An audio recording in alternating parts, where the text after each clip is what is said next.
Қиындықты қалай жеңуге болады? Қиындықты жеңетіндей табандылықтың қандай құдіреті бар? Табандылық қасиеті табиғаттың тылсым күштеріне қол жеткізу үшін адам санасында рухани, ақыл-ой немесе химиялық іс-әрекеттің белгілі бір түрлерін тудыра ала ма? Күресін талмай жалғастырып келе жатқан адам жеңіліске ұшырағанда шексіз ақыл-ой қарсы жаққа шықпай жеңілген адамды қолдай бере ме?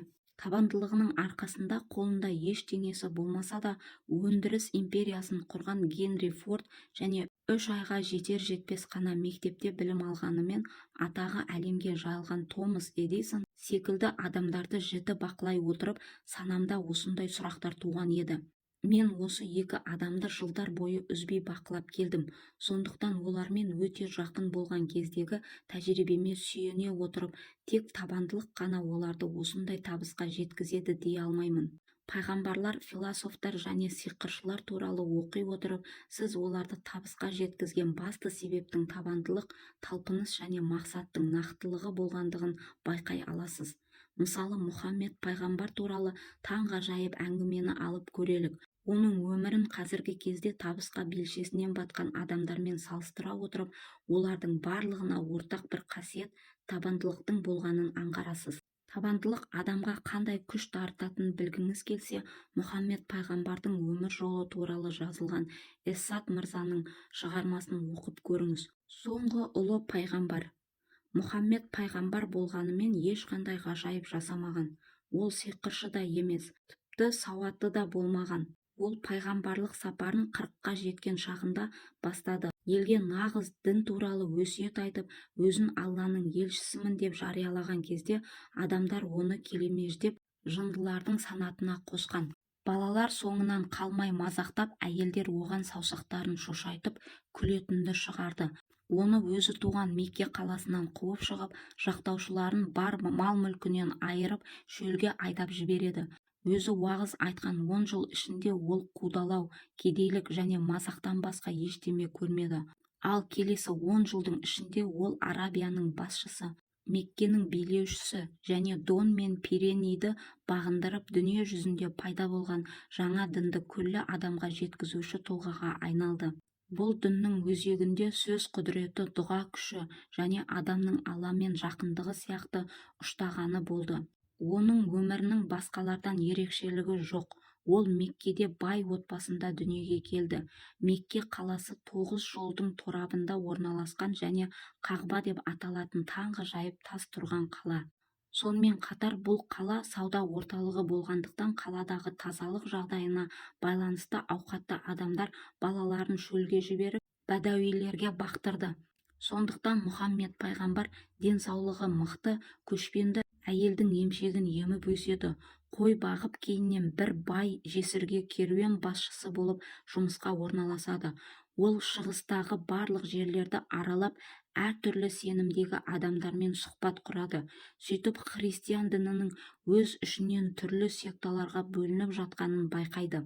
Оның жасы 28-ге жеткенде Хадиша атты керуен басшысына үйленеді. 12 жыл бойы Мұхаммед пайғамбар бақуатты тірлік кешеді. 40-қа толған шағында кезекті бір сапарынан оралғанда әйелі Хадишаға Жәбірейіл періште келіп, Алланың елшісі екені жөнінде аян бергендігі туралы айтып береді. Мұхаммед пайғамбар үшін Алланың сөзі Құран ең үлкен сый еді. Ол от тілді ақын да, орақ тілді шешен де емес болатын. Солай бола тұра Алладан түскен Құран сөздеріндей керемет жырды ешбір ақын қазірге дейін жаза алған емес, әрі тудыра алмасы да анық. Бұл мұсылмандар үшін теңдесі жоқ ғажайып кітап. Олар үшін Құран сөздерінен артық сыйлық жоқ. Ал бұл сөздердің иесіне жер бетіндегі ешбір ақын тең келмейді. Сонымен қатар Құран барлық адамның Алланың алдында тең құқылы екенін, ал жер жүзі бір ислам мемлекеті туының астына бірігуі керек екенін баса айтқан еді. Мұның өзіндік саяси астары болғанымен, Мұхаммед пайғамбарды қудалауға ұшыратқан басты себеп оның Қағбада тұрған 360 пұт тасын қиратсам деген арманымен тығыз байланысты. Бұл тастар сауда-саттық ісі үшін шөл даланың адамдарын Меккеге тарту мақсатымен қойылған болатын. Сондықтан Меккенің бай саудагерлері Мұхаммед пайғамбардың соңына түсіп қудалай бастады. Сол себепті ол шөл далаға кетіп, әлемде тәуелсіз орнату керек екенін талап ете бастады. Күн санап ислам діні өркен жая бастады. Шөл далада ешкім өшіре алмайтын үлкен жалын тұтанды. Осылайша өліспей беріспеймін деп басын бәйгеге тіккен демократиялық армия бас қосты. Мұхаммед пайғамбар яһудилер мен христиандарды ислам дініне бірігуге шақырды. Ол Құдайға сенетіндердің барлығы бір дінде болу керек екенін баса айтқан еді. Яһудилер мен христиандар да осы дінге қосылған жағдайда ислам жер жүзіне тегіс таралған болар еді. Алайда олар жаңа дінді мойындамады. Мұхаммед пайғамбардың адамгершілік үшін жүргізген күресінен бас тартты. Оның Аллаға деген нық сеніміне байланысты пайғамбардың әскері Иерусалимге келіп кірген кезде бірде-бір адам жазаға тартылмады. Ал қаншама ғасыр өткеннен кейін керісшілер Иерусалимге басып кіргенде бірде-бір мұсылман, мейлі ол бала я әйел болсын, тірі қалдырмады. Алайда христиан дінінде де дәл ислам дініндегі секілді Алла жалғыз.